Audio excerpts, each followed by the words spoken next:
Hey, everybody, welcome back to Chit Chat Podcast. My name is Guy Magno. I am the host. Thank you so much for continuing to listen to this little exploration of stories of people in our community here in St. Cloud in central Minnesota. Super fun conversation that I just got to have with Laura. Laura Ruprecht is a mosaic artist. If you don't know what mosaic art is, you're in luck because we talk all about that. But Laura's work is really beautiful. I've had a chance to photograph her and her work before, but it's super, super fun and super neat. I think it's a really unique way to approach art, and Laura does it really, really well. So we got to talk today about art and making and all of that fun stuff and why that's kind of important in a community. So thanks so much for continuing to listen and support our podcast just by listening. We appreciate it so much. I hope you enjoy. Thank you. Laura, thank you so much for coming and joining us on the podcast today. We really appreciate it. Hey, thank you for having me. Okay, Laura. You make beautiful mosaics. You're a mosaic artist here in central Minnesota. Would you tell us a little bit about yourself and tell us what is mosaic art? Sure, of course. So my name is Laura Ruprecht, and I'm a stained glass mosaic artist from St. Cloud. And do you know what a mosaic is? I'm sure most people probably have an idea. Let me try. Yeah, please do. I think that a mosaic is a piece of art made up of a bunch of other pieces of things. Mm-hmm. Is that decent? Yeah, absolutely. Right. Absolutely. And so you said stained glass mosaic. Mm-hmm. And so the thing that you're making out of is pieces of stained glass. That's correct. All right. Yeah. So a lot of mosaic artists, what they call the pieces or whatever, it's called tesserae. And tesserae can be a bunch of things. It can be seashells. It can be paper. So some people do paper mosaics. Some people do broken dishes or dinnerware and everything. But in my case, I do stained glass. So usually it comes in sheets of glass, colored glass, and then I break it, shape it, grind it down into different shapes, and then form it into something bigger. Cool. And how did you get into that? Yeah, that's a good question. So I'm a painter at heart, but when I was working at the Paramount Center for the Arts, they were commissioned a few different public art pieces that one I think people would be familiar about downtown St. Cloud would be on the corner across from the Paramount. Yeah. That's where I got my start. And when I started working on that piece as an apprentice artist, I was like, oh, this clicks. This completely clicks for me because as a painter, what I used to do, or when I did paint, it was a lot more portraiture and it was very impasto, like with the application of paint. And impasto is like a very thick application of paint, like you want to sculpt with it. Yeah. So it's like the glass was kind of something to supplement that need to sculpt to want to work with my hands and control where that color goes. With paint, you have an infinite palette option, right? Like this red paint that you have, here's a little squirt of black or a little squirt of white, and you can go any direction, right? Yeah. With glass, there's like there's such a limit there. You can't look at something and say like, oh, right now, I'd like it to be a slightly different color, right? If you don't have that glass, or if that color doesn't exist.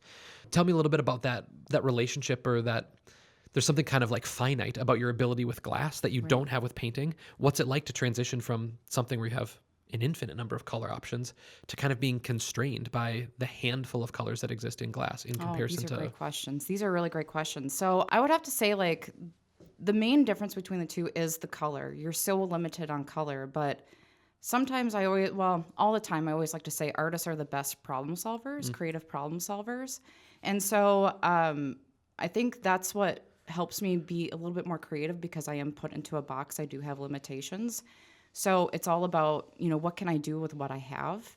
And I always felt like I was really good with color anyways. It was what my downfall was the color mixing. I wasn't always the best at trying to find the best colors for my palette.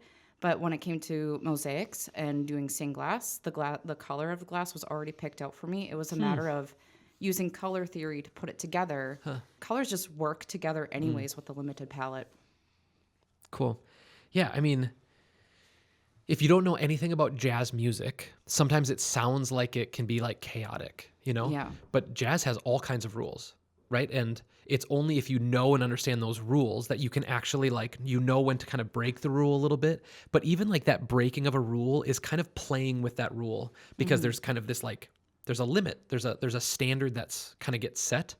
When a constraint exists, how do you navigate around that constraint and kind of make art kind of in the confines of that constraint? I think is where some of the best work happens. Absolutely. When I was a young photographer, one of my favorite things when I would go on a trip, so it wouldn't be like a work, like if I was going on a work trip, I'd bring all my gear.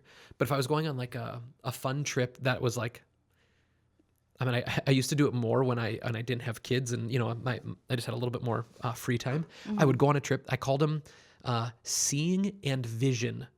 SVP is how they always showed up in my naming convention on my hard drives. SVP, Seeing and Vision Project. And it was just, I wanted to see something different. I wanted to not have the constraint of someone's paying me for this, so I should shoot it a certain way. But when I would show up, when I'd go to these things, I would intentionally only bring one lens. And so, again, this is a forced constraint that I put on my creativity to try to see okay, I have this constraint now. How do I actually bring creativity to bear here on this project? And I kind of loved that. It feels like maybe a similar kind of thing. If you don't have an infinite number of color options, you got to figure out how do I use these colors and these things and be creative inside of that. Did you feel like that was maybe some of your best work that you produced because you put such a limit on yourself? It's a good question. I've been a photographer for such a long time, and there are times when I'll see this. This sounds crazy. Maybe this is stupid. I'll see images and I don't really remember taking them sometimes, just because I've photographed so many different things and so many different people. I remember most of those projects because I had to I think I had to problem solve around it enough. I'm not sure if the constraint there that I was feeling, or the little freedom in that creativity, was because of bringing one lens, or if it actually was, I'm going to try to approach this project like it's for a client, but I'm the client. Because there are the kind of these two metrics at play. Yeah. There was no client that I had to serve here. This is a unique thing. Maybe you feel some of this in the creative process. When someone comes to buy something from you, they're looking at your past work. They've selected you because of your past work, which means that they have an expectation, for good or for bad, that's what you'll provide for them, which is a really great way to have a really consistent career. But sometimes it's hard to continue to develop as an artist, because when someone comes and pays you to do something, it feels extra risky. Like, oh, I'm going to take a risk here and I'm going to do this much different kind of thing. Unless you've kind of communicated that and you've figured out a way to share what you want to do, people are coming to you for a reason. They've seen your work and they want that thing. It's easy to get stuck, I think, in the kind of the same old ways. And so I think that was one of the main things with those trips for me, was that I had no client that I had to answer to except for myself. And so I could kind of let the creativity kind of run. And then from there, if the images that came out of that were good, when I went to tell someone I want to do this at the next shoot, you at least had this kind of block of work to say and this is what it looks like. I totally agree with all of that, because it's sometimes too, my best work was when it was the most challenging. And in the time and in the process of creating what I do, I hate it. And I always have to take so much time away from it. And I am at a snail's pace, trying to create it, because I'm just I don't have a vision. And I'm just and I'm doing something new. And like you said, there's a risk to it. But then when it's all said and done, it's if I just push through it, it is one of the most amazing things ever. And I'm always oh, I really like this piece now. I'm in love with it. But during the time, I hate it. And I hate it so much. Because I just can't see the end. I'm I had a vision, but now I'm lost. And it's all about that creative process and just, and being creative in general, If you haven't had a chance to see Laura's work yet, you absolutely should go look for it. Remind me your URL. Laura. Sure. It's Laura Liz Mosaic Biz. .com. BIZ.com. Go see her beautiful work. Try to see it in person. Buy a piece. It's really beautiful stuff. But I think one of my favorite things about your stuff is it feels like there's this play between rigidity. I mean, it's glass with sharp edges, figuratively and literally sharp edges, and soft, organic kinds of things. So much of your work is, the animals and, some of that stuff. Those are soft lines. But then the way that so in the middle of your pieces, the shapes of animals and things that aren't rigid, but the glass is rigid, not halos, but whatever, like some of the rings and some of like kind of the frames that you're building inside your pieces around Yeah. those organic shapes. I love it. I think it is very, very sharp and very unique. How did you go about kind of like developing your style and your aesthetic? Oh, that's a really good question. Well, I started out with just doing birds. And I think the reason why I gravitated towards birds is because in my artwork, I always loved symbolism and trying to finding a meaning out of something that is being created. So when you look at something, you're trying to interpret it metaphorically or symbolically or anything, and where did the inspiration come from? So I did a lot of birds just because after I did some of the mosaics with the Paramount, and I just started making some on my own, there was this natural mosaic pattern in feathers that I kind of saw a similarity in, where it's just like feathers are very much individualistic. And just like I said, already had a mosaic pattern. So I was like, well, I'll just kind of do those. And then the symbolism came in. And then, growing up as a Catholic, Stearns County girl, I had to go to church a lot. And so I was inspired by a lot of stained glass windows. And then even traveling in Europe and everything, there was a lot of churches that I went to. And so there was a lot of that kind of like play on, stained glass windows were developed because a lot of people were illiterate in medieval times and didn't know many verses from the Bible. So then instead, they created pictures. So it was a way for me to kind of play on that. This is how to tell my story, and this is how to bring about symbolism and to kind of just have that whole play on there. And then also my love for nature and animals and the respect for all of that. Have you ever done a portrait? Is it possible portrait? a human portrait in Oh, glass? yeah, it's possible, but I have never done that. And I don't think I ever will. Okay. I don't think it's something that intrigues me anymore. Like Sure. I did when I was a painter, it intrigued me because I wanted to capture emotion. But because it's a portrait of a person, sometimes people want it to look very much like them. Right. And I don't want to offend anybody. At least with an animal, I can have a better likeness of someone's pet or or of the animal itself. And so I can have my own interpretation on that. I have a friend, Matt Hebert, who's a painter in town. He was on the podcast. Very familiar. Yeah.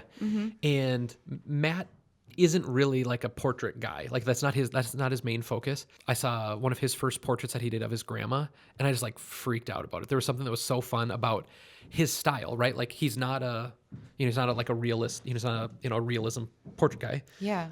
And just his approach to it. How do you take the style and aesthetic of what you do and kind of apply it to a thing that everyone knows what it looks like? That's the challenge, right? When you're making a portrait, it's like, well, everybody knows what that face looks like. Maybe even the person you're making it for, they look at that face all day, every day in the mirror. But how do you do that and still put your kind of artistic spin on it? He's painted both of my kiddos for me. Yeah. And there is something fun. If you kind of know what you're getting yourself into, Right. someone who is a little more impressionistic, kind of seeing what that looks like, I would be intrigued to see someday. You do you. It would be so fun to see your approach on a face. Like I think your work is fun. I think the medium is fun. The bits of broken glass. It would be so interesting to see. Also, don't do it if that sounds, torturous. Oh, if I do, it would probably start out with doing a self-portrait and make myself like get it to where I can like, I think I got it, but then we'll see. Sweet. How big is a normal piece? Like when you're talking about, making these pieces, what's kind of an ideal size for this medium? I work in all shapes and sizes. Well, not shapes, mostly just flat. But not in the past. But anyways, I would say like when I was painting, I like to work big. And even with my mosaics, I like to work big. And it's just because like I want to express as much detail as possible, like kind of get that detail of that fur, get that detail of the eye. And like the smaller that I work, the more difficult that is because I want to show that detail. Because if it's smaller, then it's more implying with the glass, like implying like, oh, there is just like a little sparkle in its eye or like just like a little like thing of its leg, and it's like I want that close up. I want to be up and personal with that animal and up and close and personal. And so a lot of times my mosaics are anywhere between like feet in size. Yeah, I think scale is such an interesting thing in art. Even the scale that you pick is such an important piece of the kind of the creative or the telling process in your art. What are you trying to say? And I think sometimes some of my favorite pieces, like when I go to an art museum, are pieces that are really small or really, really big. You know, there's something about like, what are you trying to tell me, even in like how you approach the scale of that piece. Yeah. Have you been to the MIA before? Yes. Of course. Yep. Do you know Frank? The piece is called Frank by Chuck Close. Yes. Yep. Very familiar. Yeah, I mean, you go look it up. It is so beautiful, and if you like see it in a website or a magazine or something, you have no idea what the scale is because you're just looking at it on this sheet of paper. Oh, that's like kind of looks like a photograph because of the realism. Yes. But you know, you have no sense of the size of it or the scale of it, Or and the fact that it's just a painting, because it looks That's like a right. photograph. Yeah. You know, but the fact that it's a painting and you don't know that, even if you're looking at it up close, you have to get so close to so it to see the close to strokes. it, be like, oh my goodness, that is actually a painting. You know. But it's floor to ceiling. Like it is, huge. the piece is floor to ceiling. And I don't know, there's just something fun about like the scale of that thing. And it feels a little overwhelming. Yeah. You know, he's in a wheelchair too. So just like Yeah, because isn't he painting with like a paintbrush in his mouth now? Like I don't like. Oh. I thought because is he a I can't say the word, but like Quadriplegic? yeah. I thought Here's he the was. deal. I don't know. I don't know much about him. I just admire his I thought he was a work. paraplegic. Oh, maybe that's it. Yeah, but that, you know, he sits on a platform and this piece goes up and down. Someone is helping him move this piece up and down so that he can get to it. Again, just the scale of it tells this Yeah, like really, it's just so insane. really unique It's insane. story. Yeah, I love it. Yeah. And then kind of the flip side, like sometimes if someone's like, I'm going to make this little piece of art that's super small, again, what are you saying with that? And it kind of draws you in a different kind of way. But yeah, some of those scale things in art, I think are some of my favorite. Yeah. Some of my favorite kinds of decisions. What are you working on today? What's in the creative hopper for you right now? Oh, well, right now, so I'm kind of taking a step back from doing, because I've done a lot of community work. I've done a lot of classes. I feel like I've given myself a lot to the community in the past few years since I've gone full-time artist, and I'm at the point right now where I'm feeling like I need to reel it back and start to kind of focus on myself a little bit. I mean, everybody needs that, right? Everyone needs the pamper yourself, you know, mental health day kind of a thing, but artists need that too. And so I think for 2025, as that is coming up, I'm going to kind of reel it in and concentrate on myself. I have a few bigger exhibitions coming up in 2025 that I'm really looking forward to. I haven't been able to have a solo exhibit in like ever since never. Yeah. Except for a little bit last year, I guess, at St. John's. But yeah, so I have those coming up. So I need to create work, and that's what my soul is really trying to tell me, and where I'm trying to find the joy right now. And so that's right now. I have to, after this, I'm gonna go pick up my enlarged print, because everything that I do looks like a big coloring book page.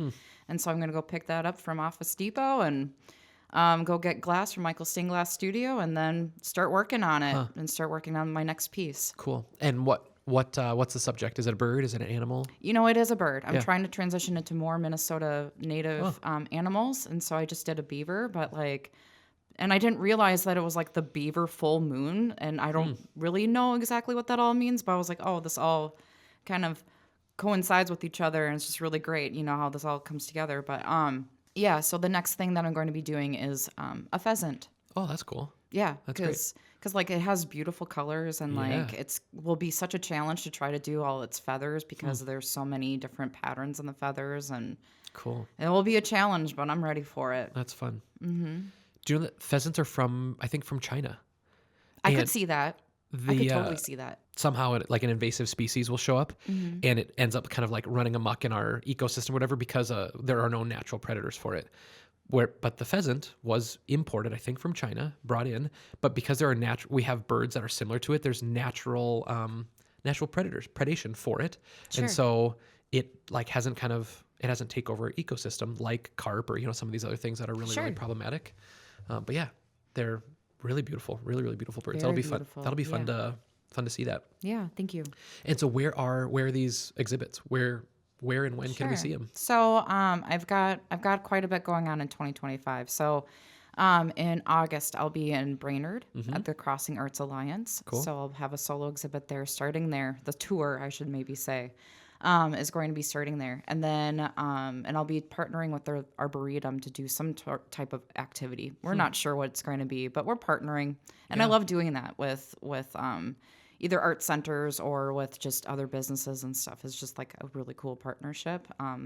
And we make it work. But anyways, and then after that, we'll be going to St. Ben's, and I'll be having an exhibit out at their gallery. And then after that, it will go to, I think, the Paramount. And then after that, in 2026, the big thing that I'm just super excited about is I'll be at the Minneapolis airport. Whoa. I love the stuff that they do at the airport. Yeah, it's amazing. Yeah. They have find the best artists Yeah. for all of that. Yeah. One of the last ones that I just like was so struck by there, they did like woodworking, and it was like, there's so many different approach, like what is woodworking, like how different people approach it and what their kind of medium is inside of wood. And that made my wait at the airport so much fun because of just being able to go and take all that in. That's cool. Yeah. Yeah. In an exhibition, how many pieces? What's normal for an exhibition? Oh, I mean, like it all depends, I guess like that all depends on, the individual artist, how they feel like how they can fulfill a space the way that they want to. So, I mean, some artists might do a handful and that's just okay with them. And it also depends on how much the space the gallery has. Yeah. My goal is to have 15, which would be substantial. That seems like a lot. Yeah. But I mean, there's some galleries that can fit all that, and there's some galleries that can maybe fit half of that. Sure.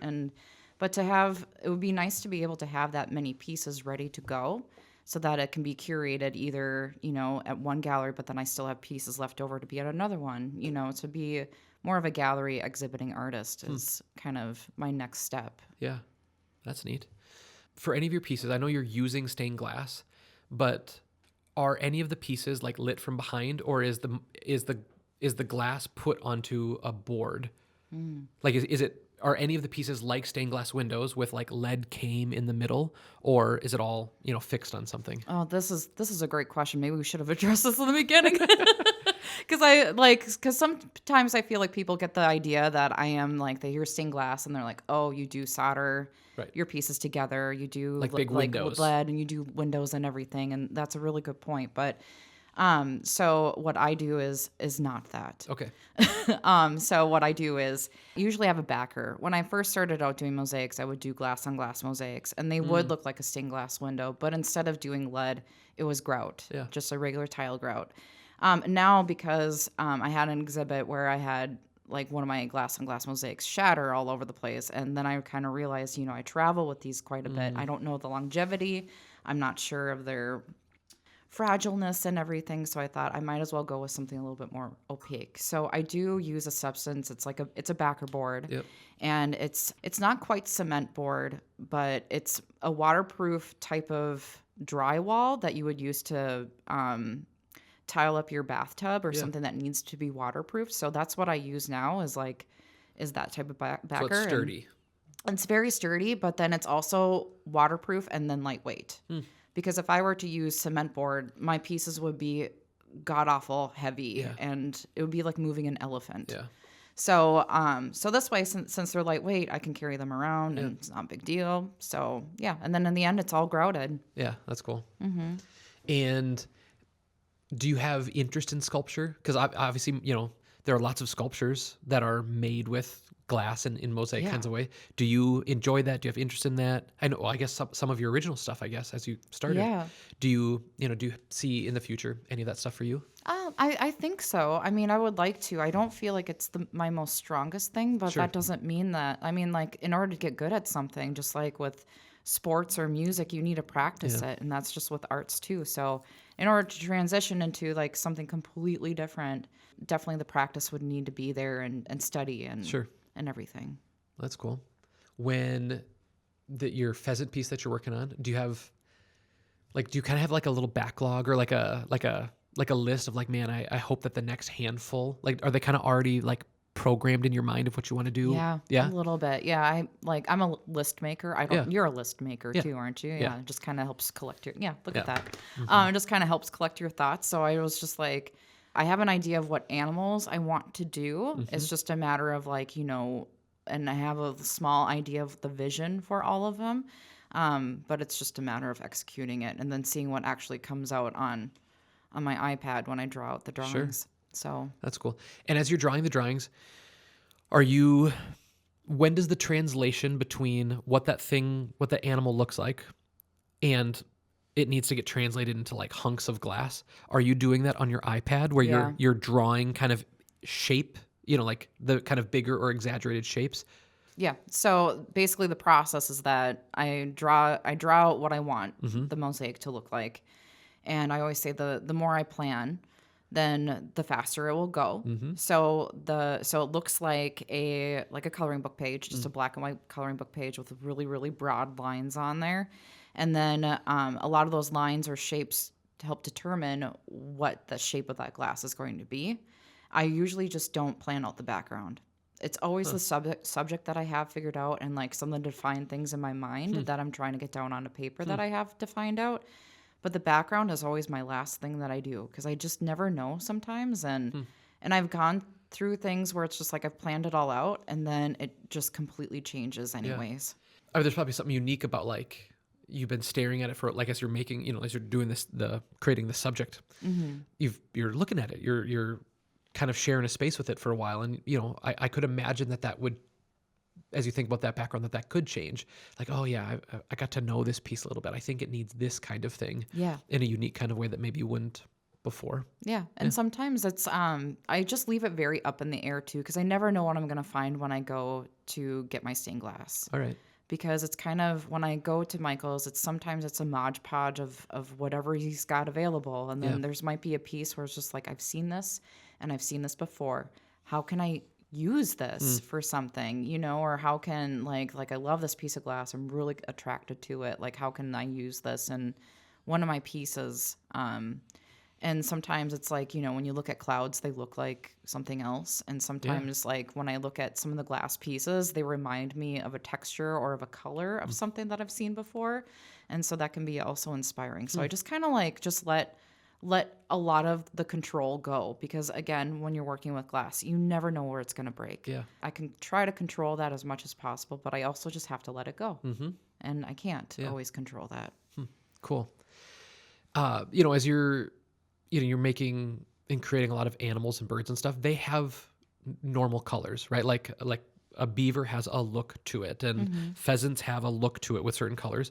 Do you ever get real abstract with the colors that you're choosing for these animals, or are you trying to represent that animal kind of as close as it shows up in nature? Oh, that's a good question. I guess it kind of just all revolves around kind of my painting background, because like, let's say if you paint the sky. The sky isn't just blue and then a sky with clouds. Like it's not just blue and white.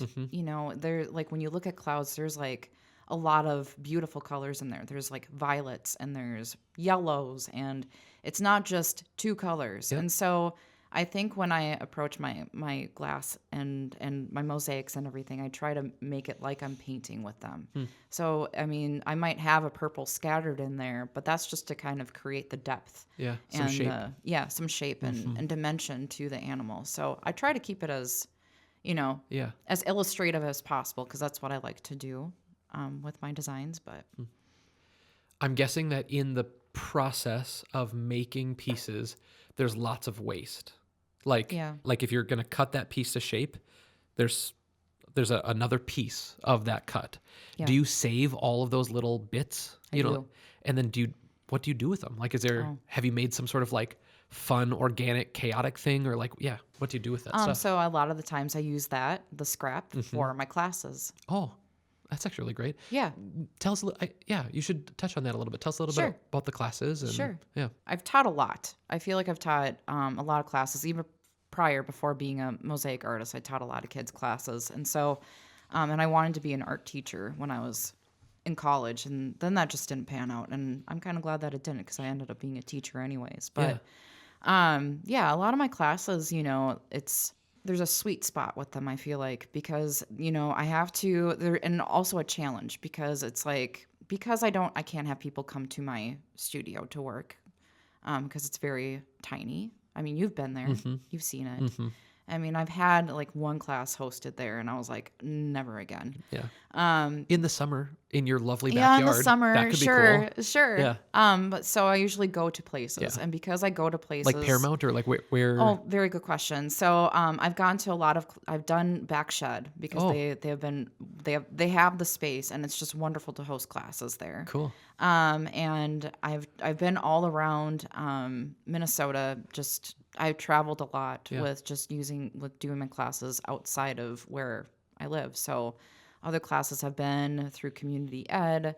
Other places have been, gosh, you're putting me on the spot. I'm trying to think of where I've all taught because it's been like all over. A lot through the library system. That's cool. And so, like, our library system expands all the way as far north as Eagle Bend, I want to say, or Gray Eagle. I forget which one. And then as far south as, I think, St. Michael, or even further south than that. I'm not sure. No, Delano.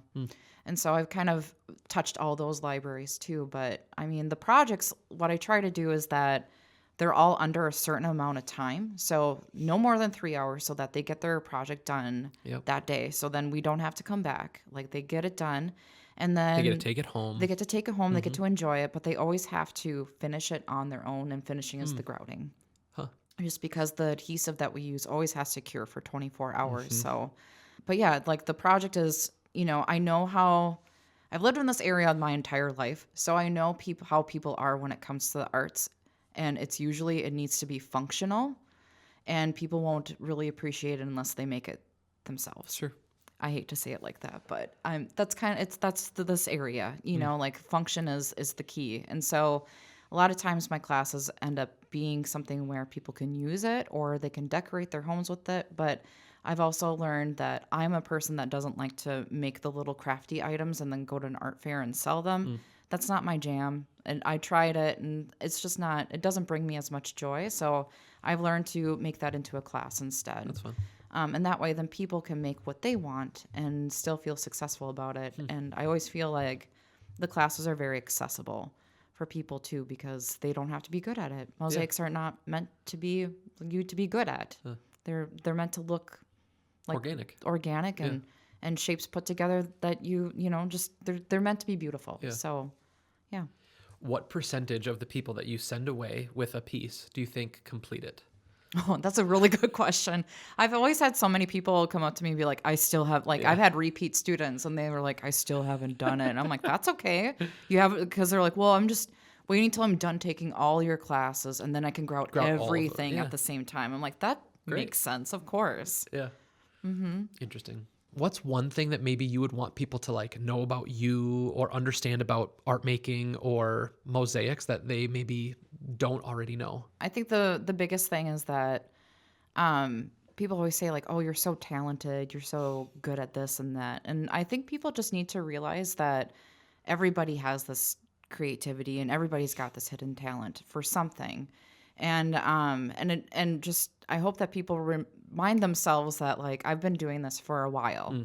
And that this talent or skill just didn't come overnight, just like, a chef, they're not going to be good right away. Like, how do you start being a chef? You have to make mistakes, get in the kitchen. Yeah. Exactly. You have to do all those things. And I just hope that people understand that, like, just like with anything, art is a practice and it takes a long time to develop who you are and your style and your voice.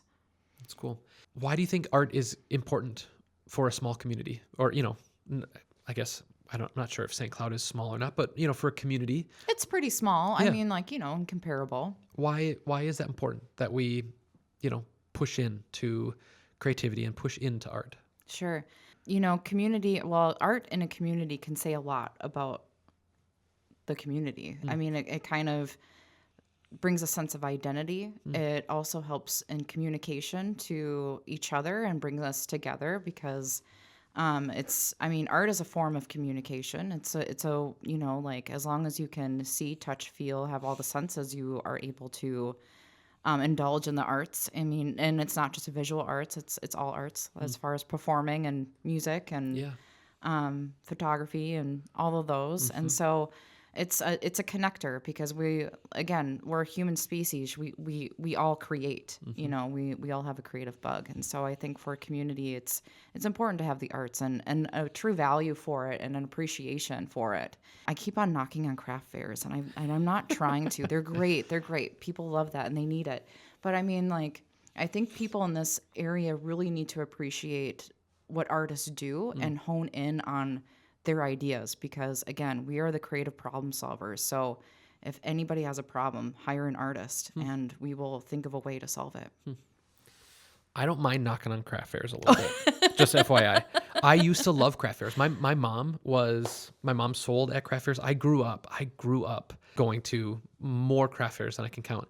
And I always thought it was fun as a kid. You know, these are people that like made that thing. It's weird. I don't have any interest in it, but I sure like looking at it. And I'm thankful that you like enjoy it and you're making a living doing it. Yeah, absolutely. Even as a kid, I kind of love that. But this past fall, we were in Bentonville, Arkansas. And we heard that there was going to be this huge craft fair, like maybe 30 in a town about 30 minutes away. Thousands and thousands of people, huge. This is like That's crazy. Yeah, giant craft fair.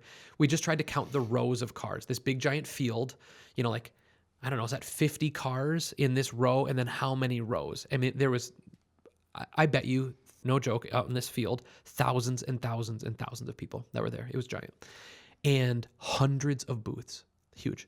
And the vast majority, I bet you north of 80%, I don't know, it was a ton, maybe even more than that. This stuff wasn't homemade. Very, very little of it was actually made by someone. It was drop shipped from somewhere. It was just someone reselling some little like tchotchke thing. And I just remember thinking like, I was so excited for this thing because I love, even if I'm not going to buy that thing or I don't love it, I love that you made it. I love that it's a thing in this world. And the fact that someone else like loves that is fun to me.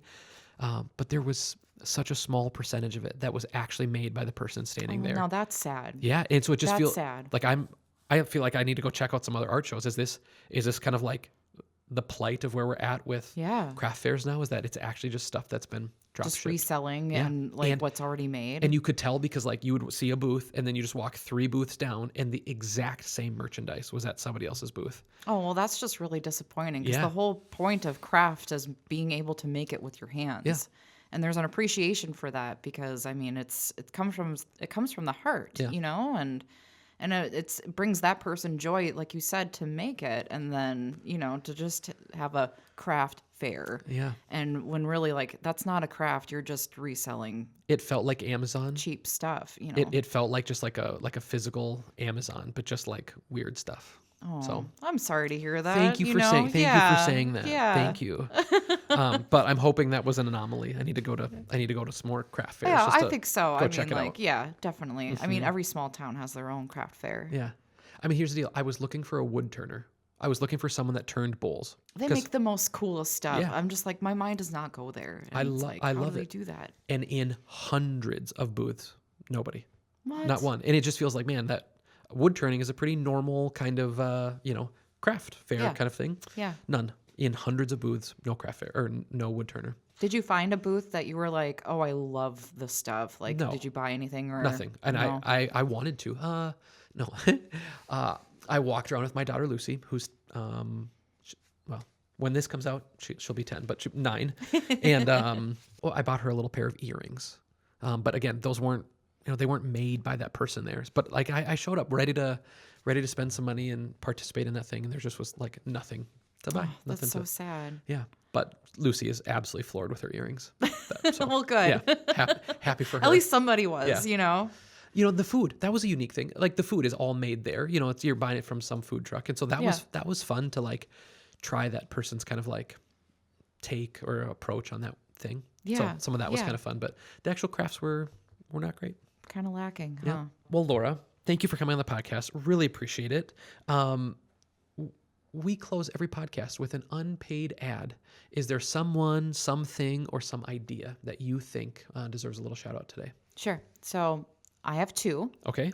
And the first one is Bravo Burritos. Ooh. I know, right? Just such good food. Yeah. Just good food. They catered our wedding. And so it was just that, like, Mike Lardy and Sam are some of the best, hardest working restaurateurs ever. So a shout out to them. Sweet. And then the other is Anna Marie's Alliance. Yeah. I've done a lot of work with them, with teaching classes with them and engaging the women and children there, and just created a mural for their front entrance, this past spring. Yeah. And they do some wonderful work for our community and for everyone and whatnot. So I want to do a shout out to them. That's cool. I love it. My unpaid ad for the day, I'm going to do, just humor me for just one more second. It's just wood turning. Just go to YouTube and just go watch some sweet, like 65 to 75-year-old dude who has been turning a bowl for a long time. Just like, it's just so fun to watch. This thing looks hard and impervious because it's a piece of wood. And then with a sharp, knife a sharp tool, it looks like clay. It's just absolutely fascinating. And it's wood. It's so wood. crazy. And just all the beautiful figure that comes out of, a burl or, it's really, really super fun. cool. It's almost like, I wonder if they have ASMR wood turning videos, Yeah, I'm because sure- it is I'm very sure. soothing, to kind of watch someone and all the wood chips are flying Yeah. everywhere. And it's just I crazy. got into it in the last handful of years. I just somehow the algorithm got me and said, I think you're going to like wood turning. And I just loved it. And so I bought all of this stuff, and we had it for a while. We had a space where I could make a mess, and I got to make bowls and stuff. So and you have a lathe, and you have like, yeah, I bought all of the everything? stuff, but I currently don't have the space to do it. And so I haven't turned in probably a year. But there's something so fun about taking a gnarly old piece of wood and turning it into something fun and oh my goodness, smooth and yes. elegant. And actually, one of my favorite things that I turned was, my dad died a few years ago. Christmas is a big deal in our home. My dad loved Christmas. He and my daughter Lucy were a pair for picking out the Christmas tree. And the year that he died in February, and the November before, so just a few months before, it was he and my daughter Lucy's turn to pick the Christmas tree. And I got to take the portrait. I mean, I think the last portrait of my dad was that's him super special. standing next to this Christmas tree. And Lucy at the time was 6 or 7. She was probably 6. And she's like holding onto his leg. And they're standing next to the tree that they picked together because they were Christmas tree picking buds. So I shot this really beautiful portrait of my dad standing next to the tree. And I shot it on a super old camera. So there's like something fun about like just the fact that this was like this vintage piece of camera equipment that I got to take a picture of my vintage cool dad. And so he died, but we had taken that Christmas tree and I just set it outside the back door. And then he died in February. And usually in the spring, I burn the tree in our little fire pit, just to kind of get rid of it. And the spring hit, and that tree, was sitting there. And it's like, this was like the last tree that he and my daughter picked together. And I had this cool portrait, and I kept it a secret, but I trimmed off all of the branches, and then I turned the trunk into a little, like candelabra set, like a little so at Christmas with the little white candles in it, these fun little, candle holders. That's so out of that awesome. tree. And so just like, it was super, super fun to take this thing that had no worth, it was just the trunk of a tree that I would have burned any other year. But it was the last thing the last tree that my daughter and my dad picked together. It just has such a special memory connected to it. Yeah. And it's something that like small little vessel of something is just gonna like hold that forever. Yeah, forever. Yeah, and it's between like you and your dad and your daughter, like, and that whole story. And my son too. So my son And your came. son. My son came with. So we kept it a secret so he and I were making it together, and we kept it a secret. And he came and he helped me with all the sanding, and so like he and I kind of got to work on that together too, which was this fun little thing. And then we gifted it to my mom. Oh, So, wow. yeah, That's kind of so a fun awesome and special thing. Yeah. So go check out wood turning, because it's Go check out wood turning. and mosaics and Yeah. pursuing art with your life. 'Cause Absolutely. it's worth it. Yep. Well, sweet, Laura. Thank you. A treat to be with you today. Yeah. Thank you so much.